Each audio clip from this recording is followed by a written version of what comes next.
Friends, welcome to my channel study with Simar. हमने NCERT class 12th political science के 4th chapter का first part complete कर लिया था।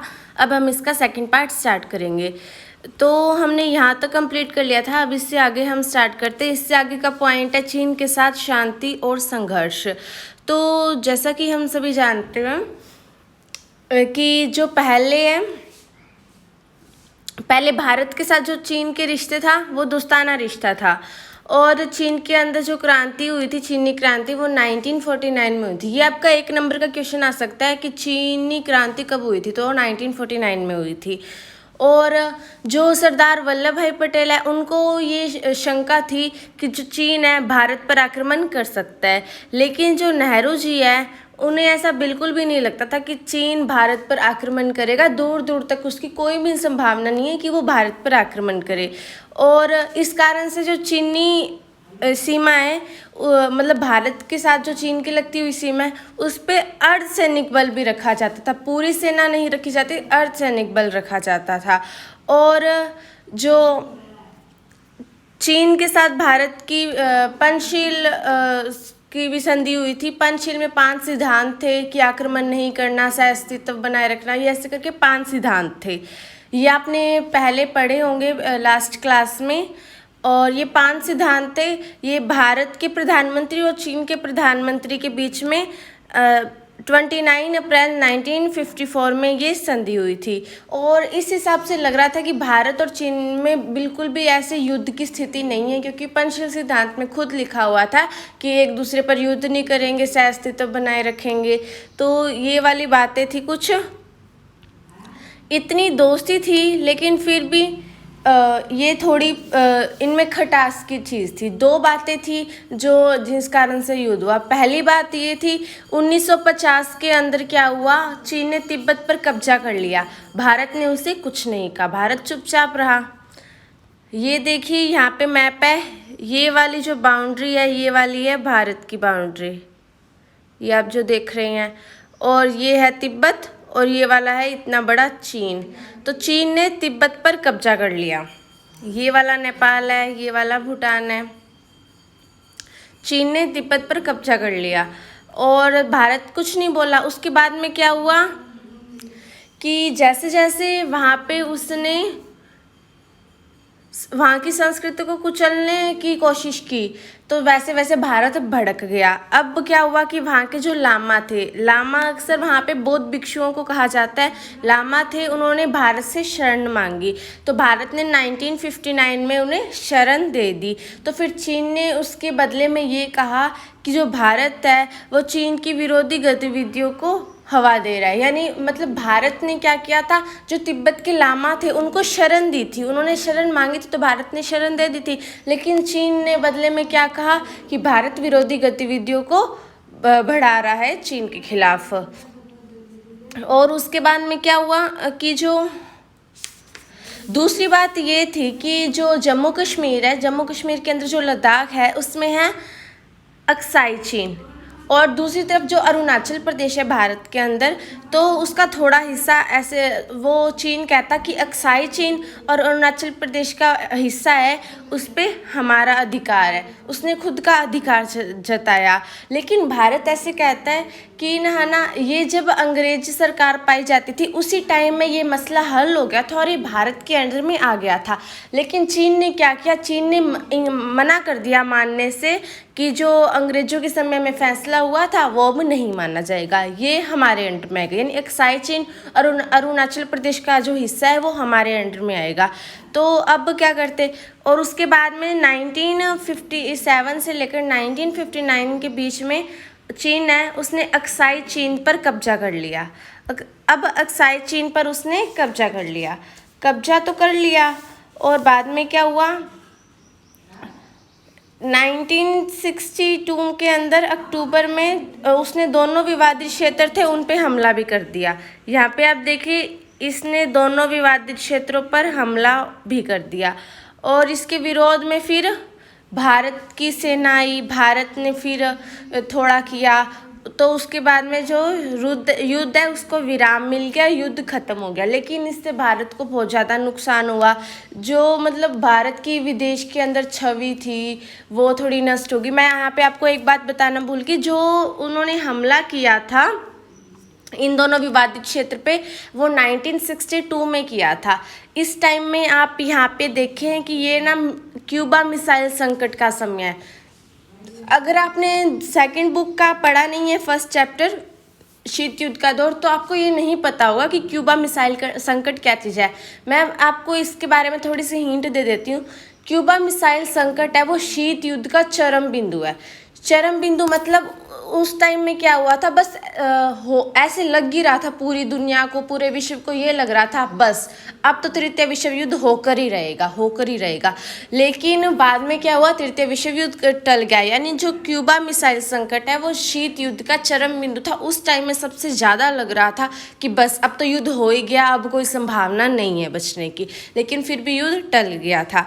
तो उस टाइम में क्या किया, चीन ने इस बात का फ़ायदा उठाया कि सारे देश तो उस तरफ थे, मतलब सारों का ध्यान तो क्यूबा मिसाइल संकट की तरफ था कि अब तो युद्ध होगा।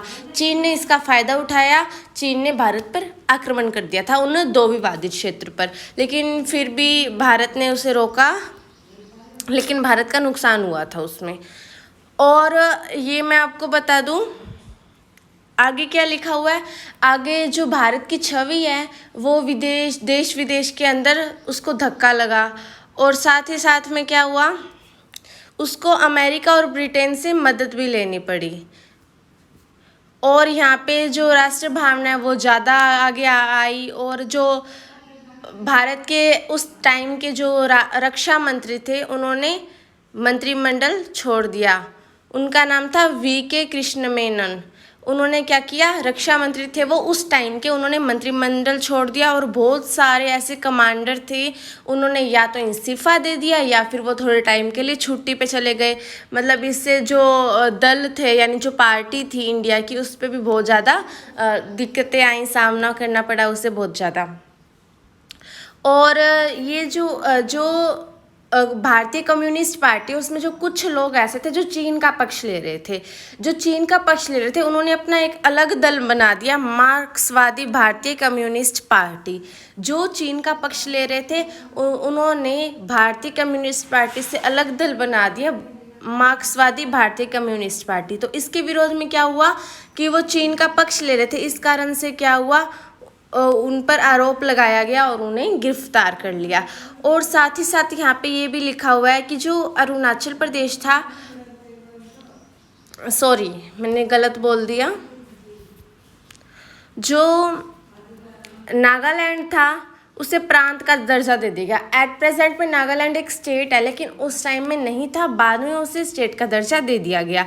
और जो मणिपुर और त्रिपुरा था, जो एट प्रेजेंट में स्टेट है एक, लेकिन उस टाइम में क्या थी, यूनियन टेरिटरी यानी केंद्र शासित प्रदेश थे वो उस टाइम में। अब उस टाइम में तो वो केंद्र शासित प्रदेश थे, लेकिन केंद्र शासित प्रदेश में क्या होता है, विधानसभा के चुनाव नहीं होते हैं, लेकिन उन्हें विधानसभा के चुनाव कराने की अनुमति दी गई।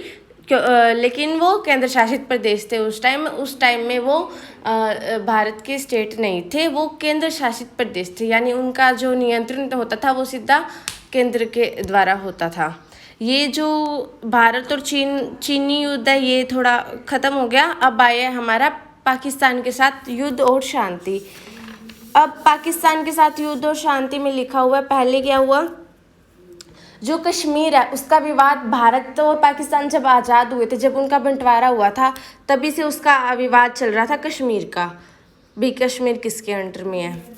और ये फिर बाद में थोड़ा रुक गया। क्या हुआ कि जो औरतें रह गई थी अपने मतलब घर से अलग हो गई थी, तो एक संधि की गई, यहाँ पे नाम भी लिखा हुआ है उसका, सिंधु नदी जल संधि 1960 में की गई थी। उस पर हस्ताक्षर किए दोनों देशों के प्रधानमंत्री ने। और फिर ये थोड़ा जो औरतें अपने घर से दूर हो गई थी उन्हें वापस अपने घर तक पहुंचाने के लिए ये संधि की गई थी। उसके बाद में क्या हुआ उस टाइम में जो भारत के प्रधानमंत्री थे वो थे लाल बहादुर शास्त्री।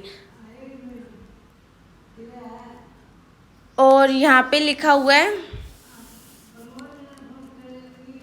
कि जो 19 जो अप्रैल है, अप्रैल में क्या किया गया, 1965 के अप्रैल में क्या हुआ कि जो पाकिस्तान है उसने गुजरात के कच्छ के इलाके में अपनी सेना भेज दी, और थोड़े टाइम बाद यानी अगस्त और सितंबर के टाइम में उन्होंने जम्मू कश्मीर पर हमला कर दिया। इसके एवज में क्या किया, भारत ने भी सेना भेज दी, भारत की सेना लाहौर तक लड़ती गई। उसके बाद में क्या हुआ कि जो संयुक्त राष्ट्र संघ है, यूनाइटेड नेशन ऑर्गेनाइजेशन है, उसने लड़ाई को रोक दिया, दोनों में संधि करवाई, और यानी संयुक्त राष्ट्र संघ ने दोनों में समझौता कराया, दोनों में जो आपस में युद्ध हो रहा था उसको रुकवाया, और 1966 में ताशकंद समझौता हुआ, और बीच में मध्यस्थता बनी, थोड़ा हुआ, मतलब इस हिसाब से वो युद्ध था वो रुक गया। और बाकी इस चैप्टर में जो है ये 8 चैप्टर में दिया हुआ है अच्छी तरह से कश्मीर वाला, तो उसमें आपको और ज़्यादा अच्छी तरह से समझ आ जाएगा। बस एक बार आपने इतना ही समझना है कि 1965 के अप्रैल के अंदर जो पाकिस्तान है, पाकिस्तान ने गुजरात के कच्छ में सेना भेज दी थी, और उसके बाद में जम्मू कश्मीर में अगस्त सितंबर में उन्होंने हमला कर दिया था, और उसके बाद में जो भारतीय सेना लड़ी थी वो लाहौर तक आगे बढ़ी, और फिर उसके बाद में युद्ध को विराम मिला। कैसे मिला, संयुक्त राष्ट्र संघ ने उन दोनों में मध्यस्थता करी, यानी भारत और पाकिस्तान में मध्यस्थता करवाई, तो इससे युद्ध को विराम मिल गया, और 1966 में ताशकंद का समझौता हुआ था। फिर जो नेक्स्ट आता है वो हमारा आता है बांग्लादेश युद्ध 1971। तो इसमें क्या लिखा हुआ है कि अब आपको भी पता होगा, हमने फर्स्ट चैप्टर में पढ़ा था कि जो पाकिस्तान था उसके 2 भाग थे, मतलब एक तो पूर्वी पाकिस्तान और एक पश्चिमी पाकिस्तान। पूर्वी पाकिस्तान कौन सा, जो एट प्रेजेंट में बांग्लादेश है, और पश्चिमी पाकिस्तान जो वर्तमान में पाकिस्तान है वो पश्चिमी पाकिस्तान था। ये दोनों एक ही देश थे पहले के टाइम में, उसके बाद में वो अलग हुए। ये कैसे अलग हुए, इसके बीच में क्या हुआ, ये सब इसके अंदर आपको दिया हुआ है, ये अब हम पढ़ने जा रहे हैं। क्या हुआ था कि वहाँ पे चुनाव हुए थे, तो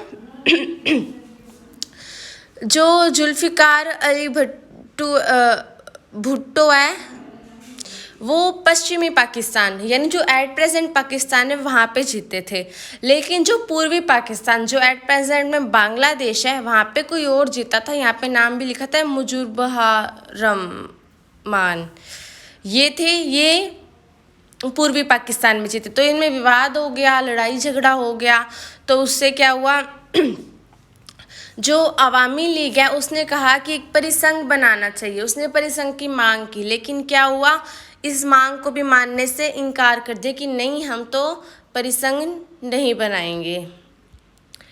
और फिर यहाँ पे लिखा हुआ है कि 1971 के अंदर क्या किया, शेख मुजीब को गिरफ्तार कर लिया पाकिस्तानी सेना ने, और वहाँ पे बहुत ज़्यादा जो पूर्वी पाकिस्तान यानी एट प्रेजेंट में जो बांग्लादेश है वहाँ पे बहुत ज़्यादा पाकिस्तानियों ने जुल्म किया। जुल्म से क्या हुआ, तो फिर जो बहुत सारे शरणार्थी थे, बहुत सारे पाकिस्तान के जो लोग थे वो भारत के अंदर आ गए, भारत के पास शरण ले ली उन्होंने कि भाई हमें बचाओ। तो पाकिस्तान ने भारत पे आरोप लगाया कि वो मतलब पाकिस्तान को तोड़ने की साजिश बना रहा है, कि मतलब उस टाइम पूर्वी पाकिस्तान और पश्चिमी पाकिस्तान था, और जो पूर्वी पाकिस्तान से जो शरणार्थी आए थे उन्हें भारत ने रोक लिया था, मतलब अपने पास शरण दे दी थी। तो जो पाकिस्तान था उसने ये आरोप लगाया भारत पे कि वो पाकिस्तान को तोड़ने की साजिश कर रहा है। अब पाकिस्तान ने क्या किया, अपने को शक्तिशाली बनाने के लिए उसने चीन और अमेरिका को अपने साथ कर लिया। 1971 में ना अमेरिका की जो है वो चीन के दौरे पर भी आए थे कि हाँ चीन को देखने आए थे, उनमें तो अब संधि होने वाली थी कि हाँ वो उसका साथ देंगे तो वो और ज़्यादा शक्तिशाली हो जाएगा। इस कारण से भारत ने भी क्या किया, सोवियत संघ के साथ 20 वर्षीय संधि कर ली कि 20 वर्ष तक भाई हमारी संधि है, तुम हमारे साथ हो। संधि हो गई।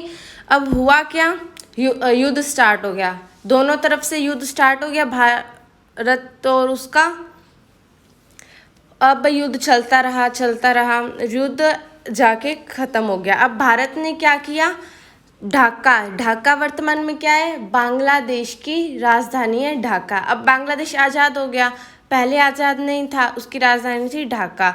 वर्तमान में उसकी राजधानी क्या है? ढाका। ढाका को ना भारत की सेना ने तीनों तरफ से घेर लिया। इस कारण से जो पाकिस्तान की सेना को आत्मसमर्पण करना पड़ गया।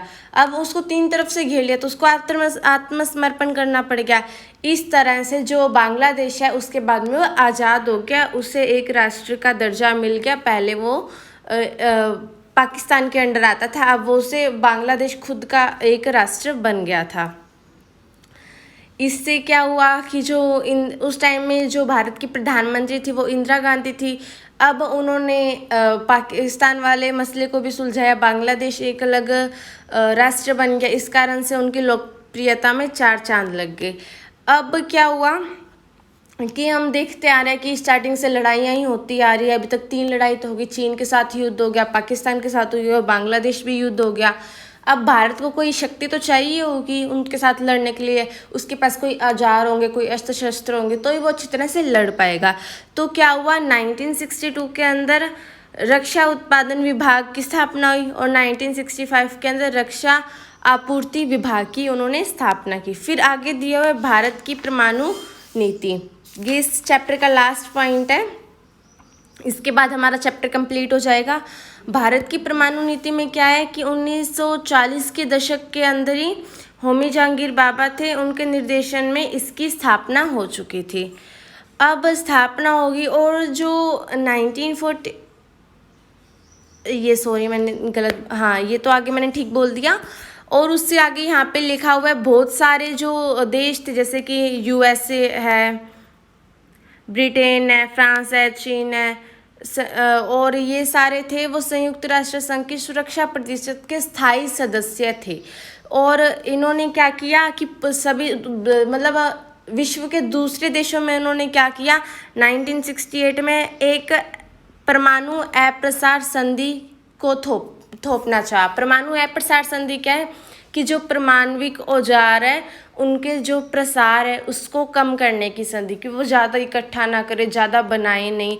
लेकिन जो भारत है वो इसे क्या मानता था, भेदभावपूर्ण मानता था कि जो देश उसके अंदर शामिल थे, यानी संयुक्त राष्ट्र संघ की सुरक्षा परिषद में शामिल थे, वो खुद पे तो ये चीज़ लागू नहीं कर रहे थे कि हाँ हम भी प्रसार नहीं करेंगे, परमाणु अप्रसार संधि को खुद पे लागू नहीं कर रहे थे, दूसरे देशों पे लागू कर रहे थे, ताकि दूसरे देशों के पास ये जो औजार है ये ज़्यादा न बढ़ जाए, वो हमसे आगे न निकल जाए।